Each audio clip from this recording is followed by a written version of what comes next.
we'll start with today's session. It is the continuation of sermon given by Buddha to the 5 Parivrajaka. Are you able to hear me properly? Are you all here able to hear me properly? Yes, sir. Yeah, okay. So, we first talked of in the sermon what Buddha gave it to the 5 Parivrajaka was on the path of purity, the path of righteousness, and now the third one is the path of virtue. So, the path of virtue is what we can say it is about morality. In the literal meaning, we can say it talks of morality, but here, according to the Buddha's teachings, it's talking about Paramitas, the 10 type of qualities which a person should have to be a good human being.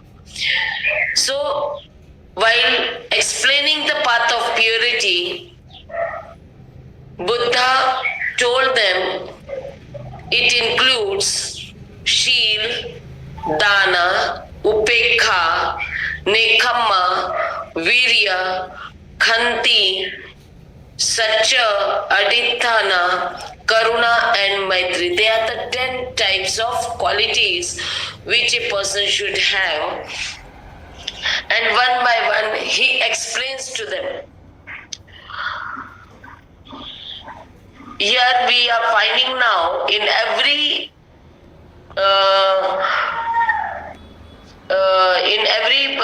time the Parivrajakas are requesting Buddha to explain it. Here also, when Buddha talks about the path of virtue, the Parivrajaka request him to please explain it in detail. What does the virtue means? And now, to clear it, the Buddha proceeds further. He talks about Sila first. I think everyone knows what everyone's daily we speak about, that is the 5 precepts. Now also, Leja had recited these 5 precepts. These are the Shilas we say. Actually, the Sila, about the Sila, what Buddha says is, it is the moral temperament. What it is? It is the moral temperament, that is the status of mind which shows that the nature of a person. A person having that kind of nature mentally, and that too with morality, is the moral temperament.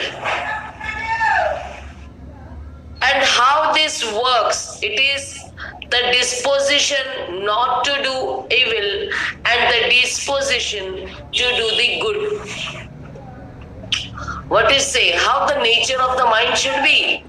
The nature of the mind should be that mind should not allow to do any evil things or the wrong things, and the mind should always do the right thing.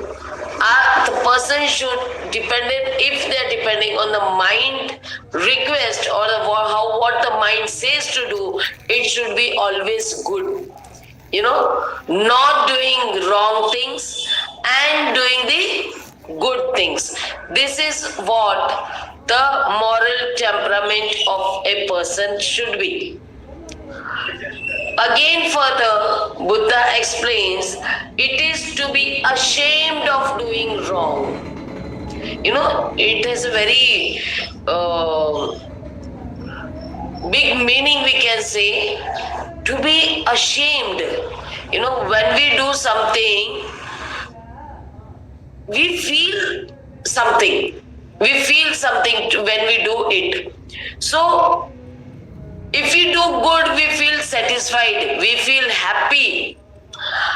But after doing wrong, we should feel ashamed that how is it possible that I was doing this kind of wrong thing. I'm not that kind of person to do any wrong. So unless and until you feel ashamed of doing wrong, you cannot stop from it. You cannot stop yourself from doing wrong. So it is the nature or should be like that. You should feel ashamed of doing any wrong. Now, this is one part where it says that one should feel ashamed. The next it says you should fear for it. You know, most of the time we see that people fear of God, people fear of Ishwar. They say that God will punish. People say that God will punish if we do something wrong. But many of them know that there is no God to punish them, no Ishwar to punish them. So they keep on doing it because they are not fearing about the result of what wrong they are doing or the result of what the law says. You know, the fear should be of the law of the nature which affects yourself, and also the law of the land which punishes you accordingly. So, before doing any wrong, one should have fear for it that you will be punished. Now here, the punishment is for the wrong and also for the crime. You know, according to the law of the land, we say, the law of the land gives punishment for your crime.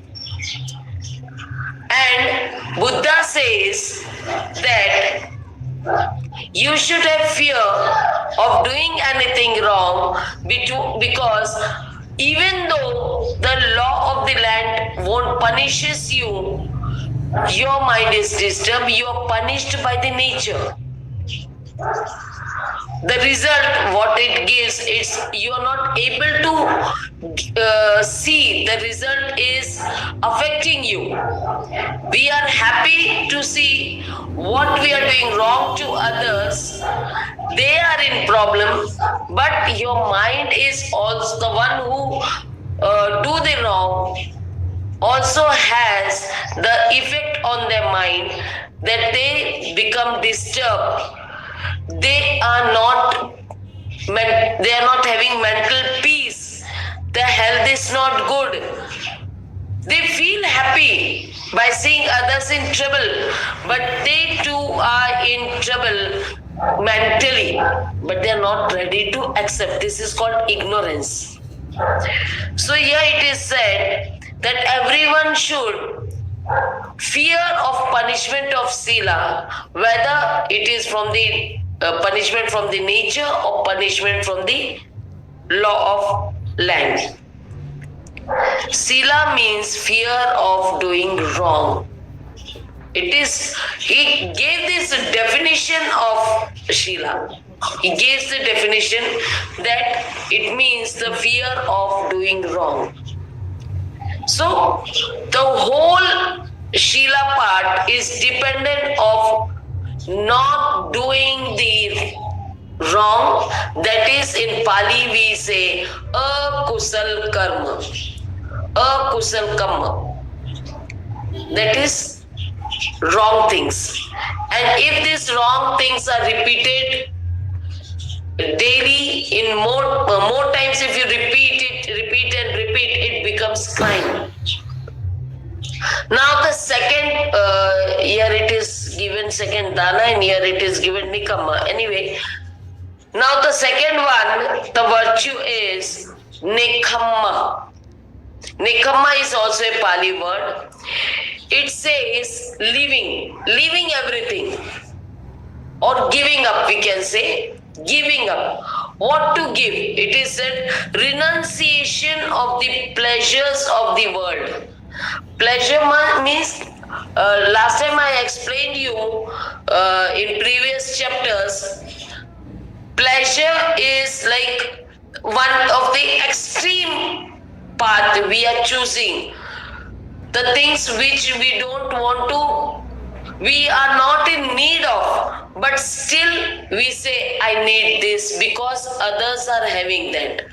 There are many kind of pleasure which I won't be explaining here. You can understand it. There are many kind of pleasures which we feel that I should also have that pleasure. I should live in that pleasure, and without that a person can live happily. It's forgotten. So these are the things we can say. Nekama means it is renunciation of the pleasures of the world. We can give an examples of bhikkhu or bhikkhuni. A real bhikkhu or bhikkhuni, they are the one who are renunciating the pleasures of the world. What are they having with them? What they need is, in Hindi we always say, roti, kapda, makan. You know, they need the food, they need the clothes, and they need the shelter. These are the three main things a person needs. And these three things are given to the bhikkhu and bhikkhunis. They won't leave these three things, but it is like a normal kind of living where we don't see any pleasure. Food is like we are not eating it for the taste. Clothes, we are not wearing this cloth for the fashion or to make others jealous of you that you are wearing such a kind of heavy or very precious kind of ornaments you are wearing, or the clothes you are wearing. These are the things just to make others jealous of it and think that you are very rich. And the third thing, the shelter about the bhikkhu and bhikkhunis, we can say they are living in any place where they can feel safe from the weather, like sun, heat, cold and rain.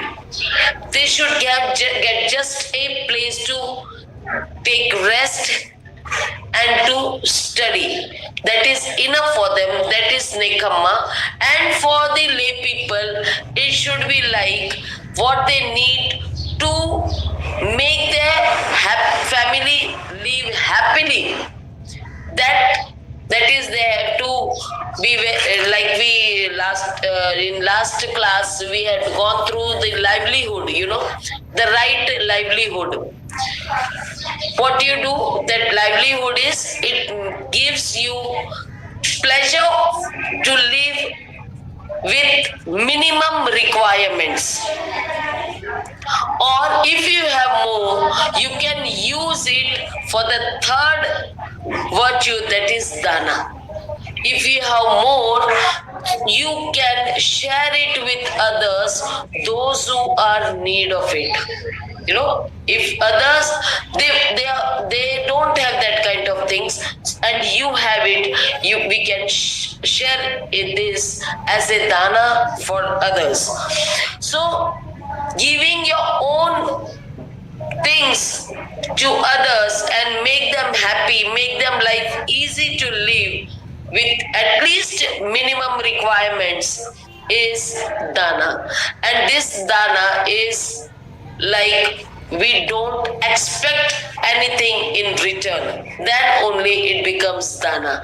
You, the one who gives on their own. It is not asked. You just see who needs it and you give it. This is dana. No one asks for it. If you ask, it is not a dana. If someone asks something, it does not mean you are asking for dana. And if someone asks and you give, is not something you give it in dana.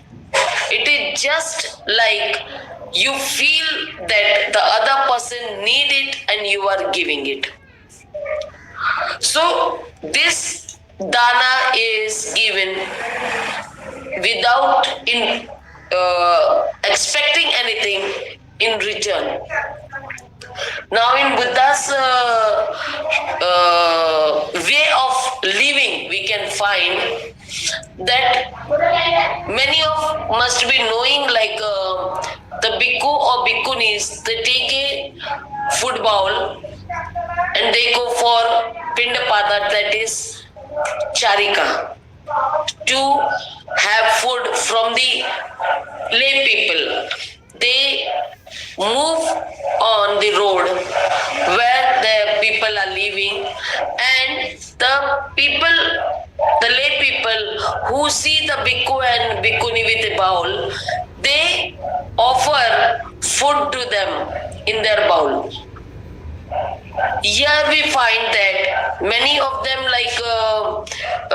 through pictures and serials, films and serials, they are told that the bhikkhu or bhikkhunis, while going for pindapat, they ask for the food, like bhiksham dei. This is not the way bhikkhu or bhikkhunis are doing. Never ever it is mentioned in any text, or we find in the history of Buddha's teachings that the bhikkhu asked for food. Asking without saying anything. How we are asking means, we are just carrying the bowl and we are moving on the road. We are just walking slowly, stopping for a few minutes in front of the door of any lay person. If they see that someone is standing outside with a bowl, they come and put some food in that bowl, and the Shraman or the bhikkhu or bhikkhuni moves forward to the next door and receive the food only to a limit what he or she needs to fulfill his or her hunger, not expecting more than what they require. So this is a kind of nekamma and dana both, that the food is given in dana. Therefore, it is when many of them in the north side, I don't know in south what they use the word, but in north side, many bhikkhu and bhikkhunis are called for bhojan dana. Bhojan dana means they request the bhikkhu and bhikkhunis to come to their house, they invite them, and then they give the food. So this is what the dana is, which is given without any expectation. And in return, the bhikkhu or bhikkhuni, they are not asked anything in return, but people know that the bhikkhu and bhikkhuni will give them some guidance. So Buddha says, when you receive food from anyone, you have to give some dhamma to them. That is called the dhamma dana. This is called dhamma dana. Dhamma dana, it is said, is the biggest kind of dhamma, biggest kind of dana in all the danas. So dhamma dana is more important than other dana, because the dhamma dana changes the life of a person who is getting it. It shows the way to the public or the people to whom the dhamma dana is given, that they get to know what they have to do in their life to gain peace and happiness. So this Dhammadana, and I found that in many of the places we see that mostly in Buddha Vihara, we see that Buddha Vihara, it is they collect money as dana in a box. They write their Dhammadana. It is not a Dhammadana. It is Arthadana or the Paisa Dana, money donation.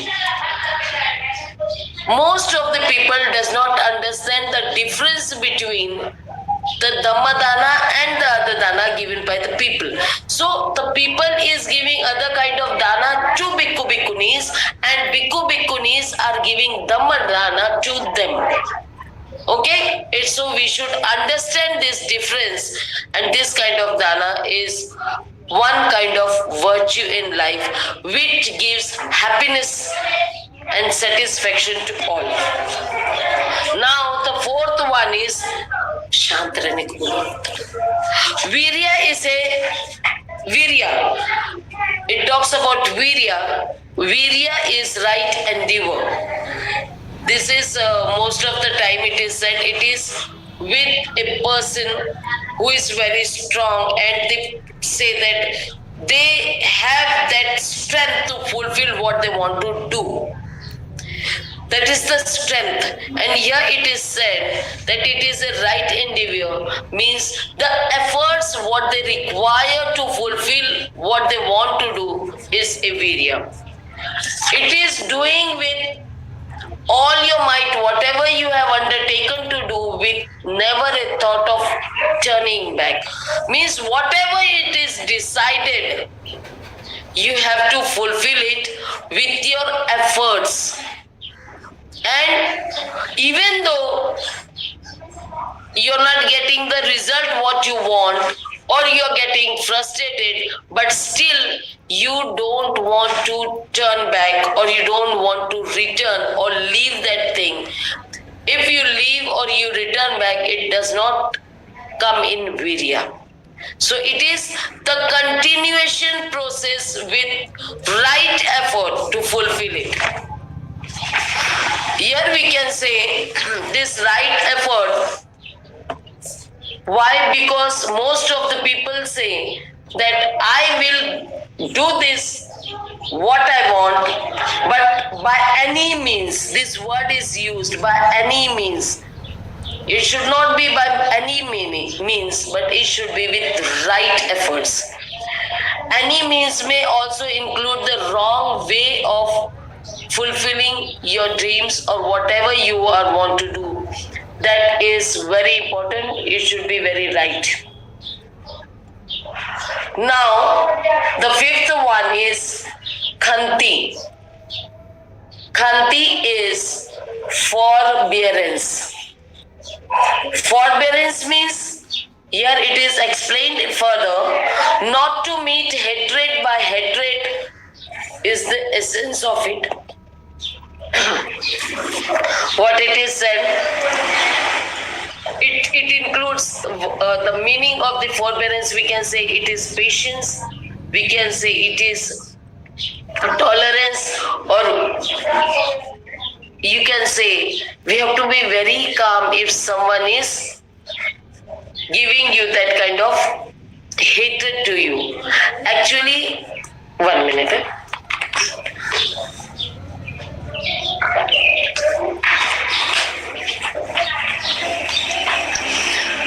Actually, when someone hate, we always react to hate that person. That is like the hatred is increasing from both the side.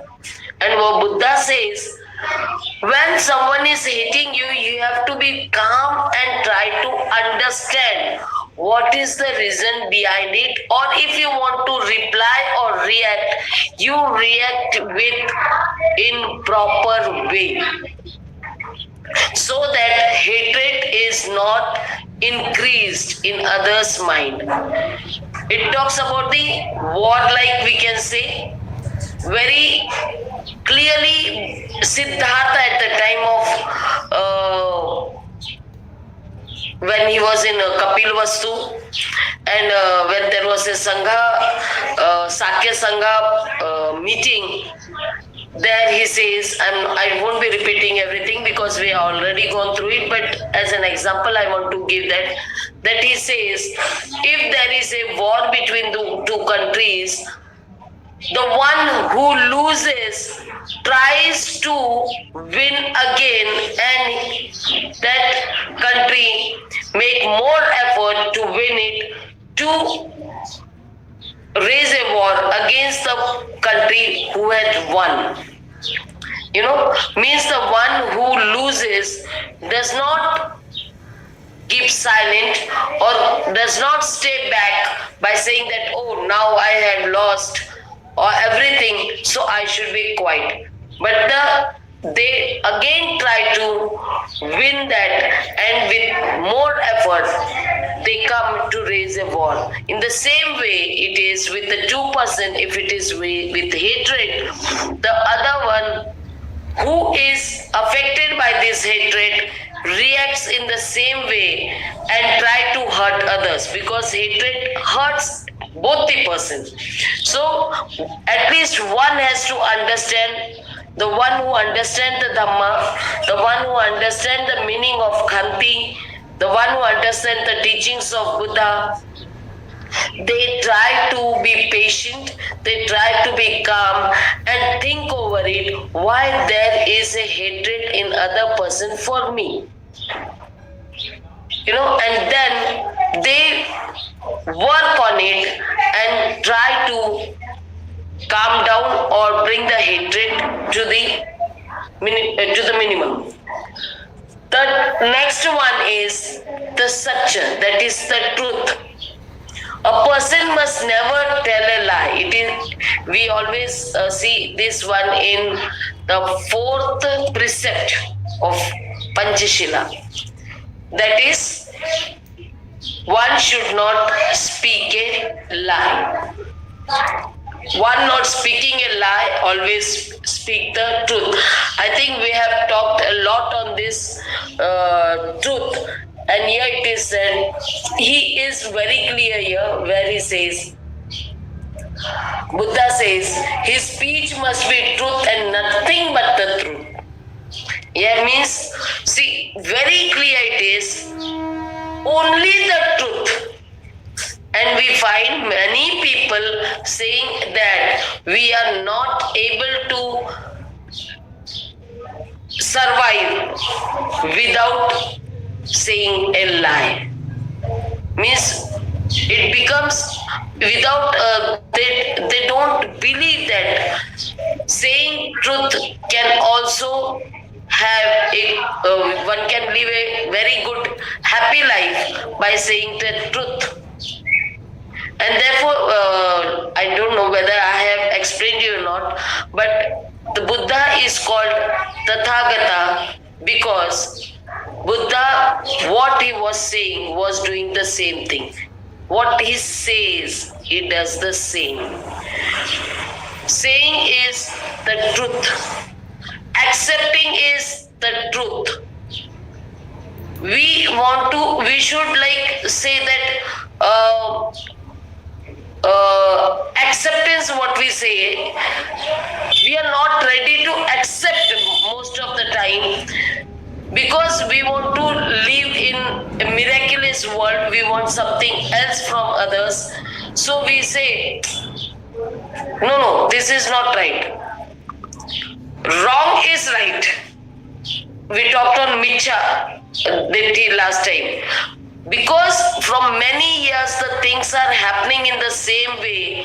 Maybe it is the wrong way of doing, or maybe it becomes the tradition accordingly. Maybe the result is not coming correctly, but still it has become the habit of the society to do this kind of things. So they don't want to accept the truth. It becomes very difficult to accept the truth. And not just saying, but accepting is also very important.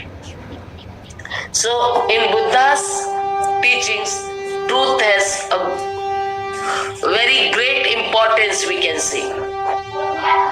Now, adhitthana, the word is adhitthana. It is a resolute determination to reach the goal. Now see what it means here. whatever goal we have, whatever aim we have, to fulfill that, we should have that determination to do it. And the determination should be resolute. How resolute? That is without shaking. It should be stable. We should not think otherwise. We should not think of one path. Oh, this I am doing this. I have decided to follow this path, but I'm not getting the result because we are waiting for the result, for the goal. And if there is a delay in getting that goal, we start thinking, oh, am I following the right path or not? And that doubt, it shakes your determination. So it should be like, if we are clear that this path will lead me to my goal, what I have decided, and it is the right path, maybe because the atmosphere or the people around me are not supporting me, therefore I am getting, the result is getting delay, or I am not able to reach that goal properly, but path is very right. I should be very stable in my determination. That is very correct. Nowadays, I give you one example.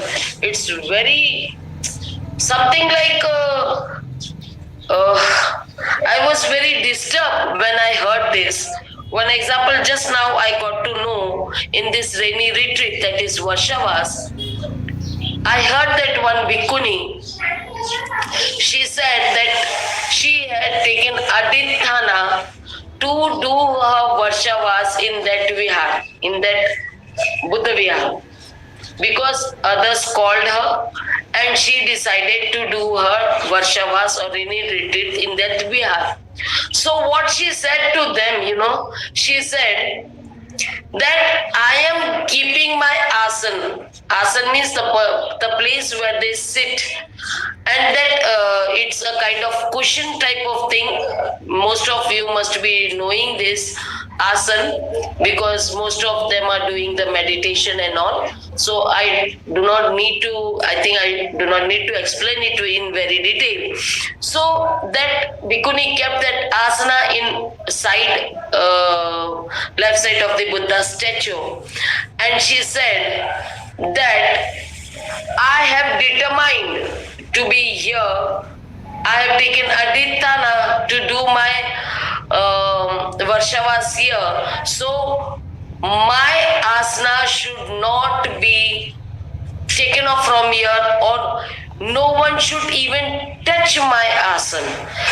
Okay, that much is enough to say that it is determined she want to sit there. But further what she says, those who will touch my asana will die in 6 months.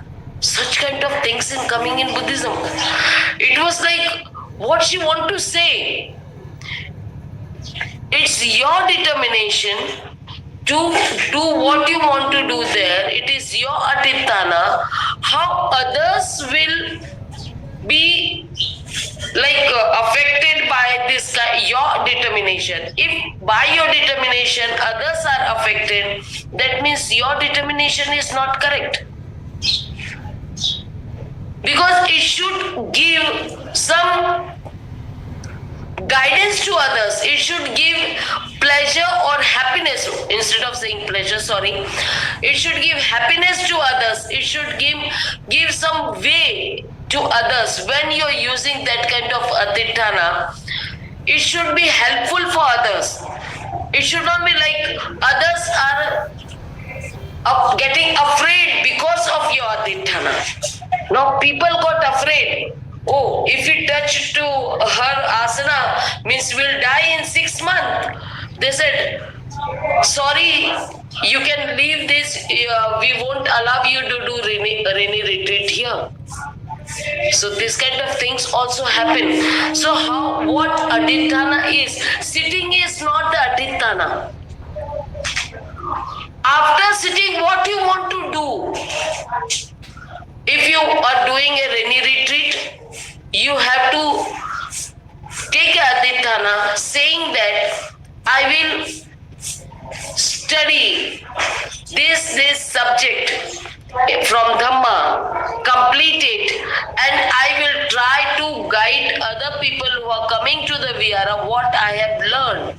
I will tell them so that they will they will get to know what is the right path to move in their life happily, how they can get peace. This is Aditana. As we say, Buddha has taken Aditana when he sat under a Bodhi tree. He said that he won't leave this place unless and until he get enlightened. It does not mean he did not leave that place for total time when he was sitting there. He left it for doing his daily routine work.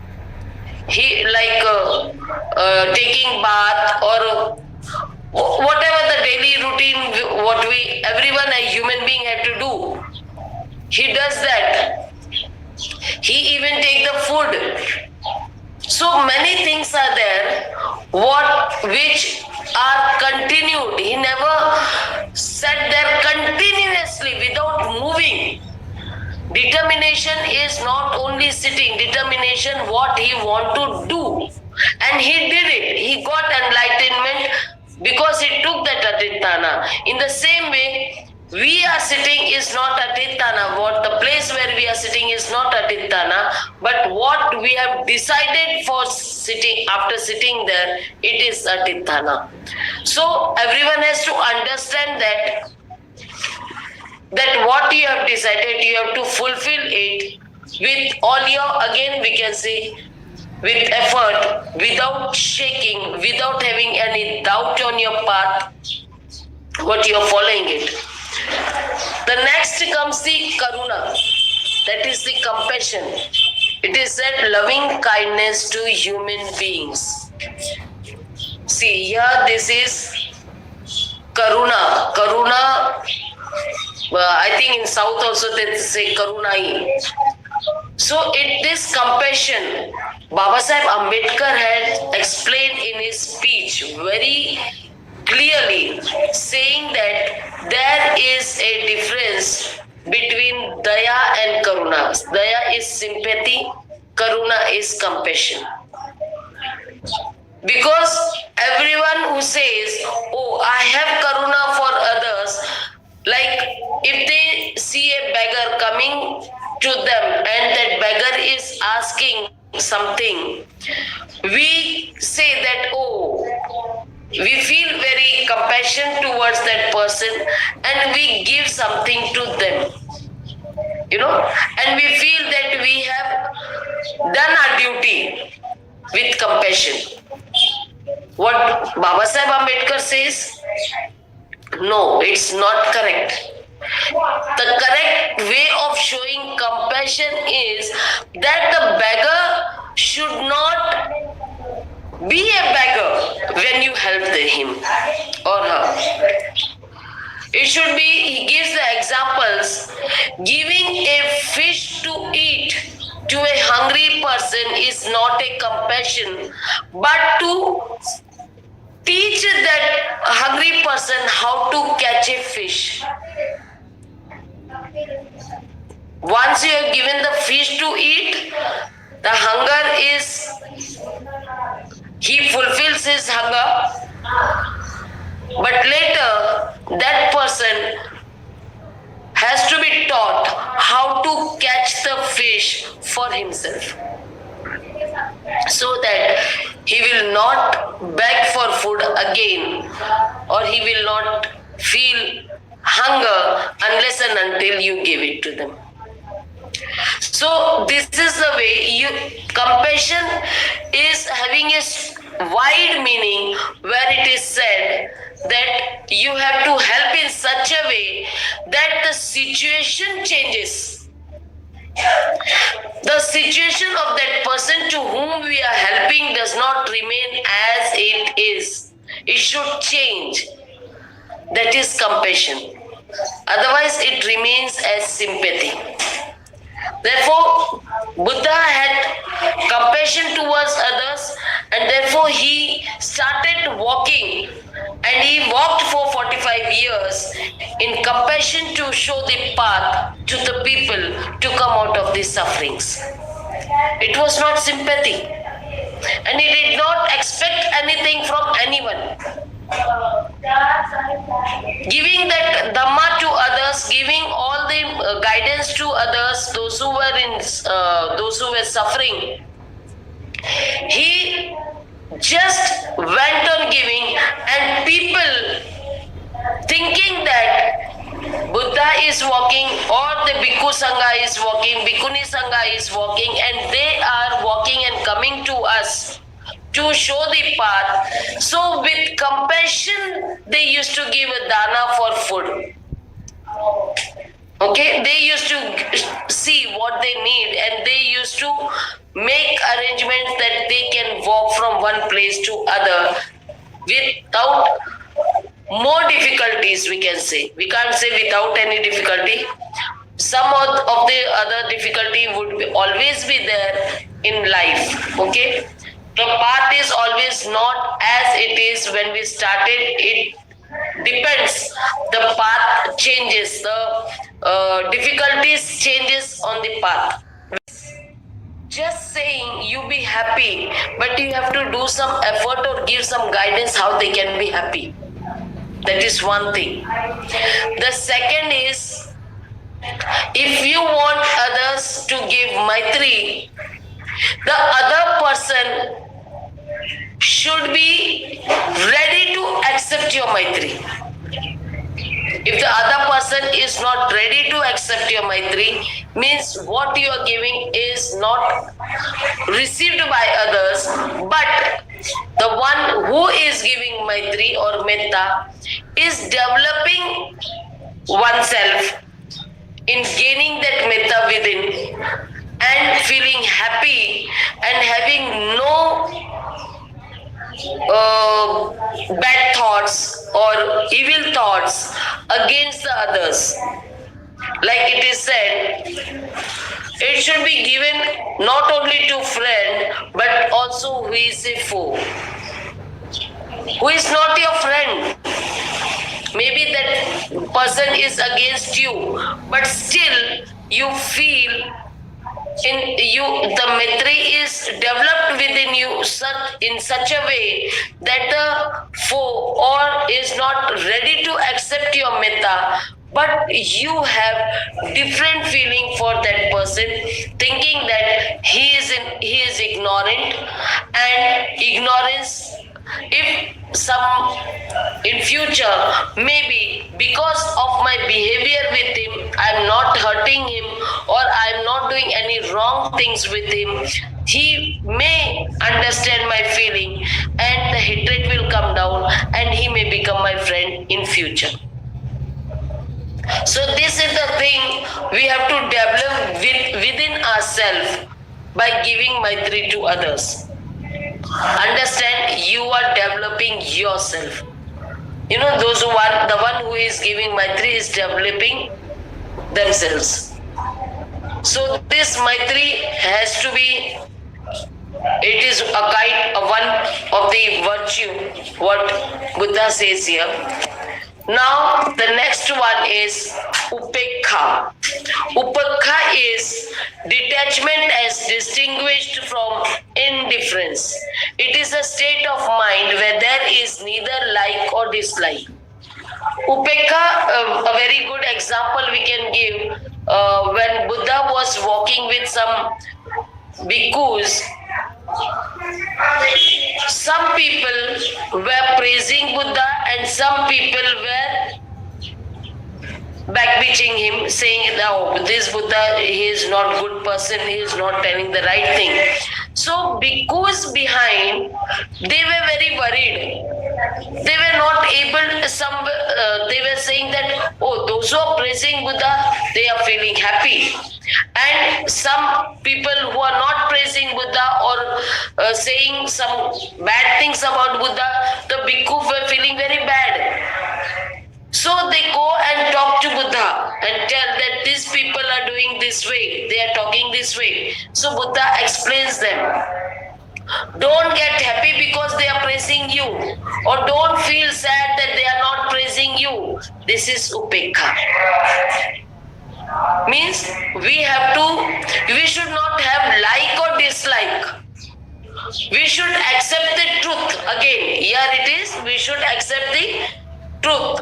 And whatever result is, we have to do what we want to do without, even though if we fail, we have a failure in doing something, that failure will also help you to do some good thing in future. So you will get a good result, maybe. So if you do in right way, so upekha is just accept it as it is. Leave, don't give your judgment that this is good and this is bad. Everything is good and everything is bad according to the situation, according to the what people say in that situation. Maybe they are praising now because they got to know, they understood what it is told, and someone are not praising because they did not understand what was told to them. So they are not praising. So it depends on the situation. So we should not be very happy or we should not be very sad. This comes in upekha. So these are all the virtues what Buddha has explained through and told that they are the paramitas, which every person can have these qualities of paramitas within them to develop oneself as a good human being. It is explained further, these virtues one must practice to his utmost capacity. What Buddha says, you have to practice it in utmost capacity with very strong virya, we can say, no? That virya we have gone through. That is why they are called paramitas, the state of perfection. A person is never perfect, but we can try to be perfect. Through following this, all the paramitas, we can be perfect, become perfect in our life as a perfect human being who is living happily and peacefully, and also guiding and helping others to live peacefully and happily. So these are the path of virtue which the Buddha has told us in his first sermon to the 5 Parivrajika, and I wish everyone has gone through it. I told that the first sermon is very important. The path of purity, the path of righteousness, and the path of virtue. All these things one should understand because this is the first sermon through which the 5 Parivrajikas got to know what the real Dhamma is, what the real Buddha's teaching is. And if we understand this, we will also be able to live a good life as a human being. Thank you. Jai Bhim. Namo Buddhaya.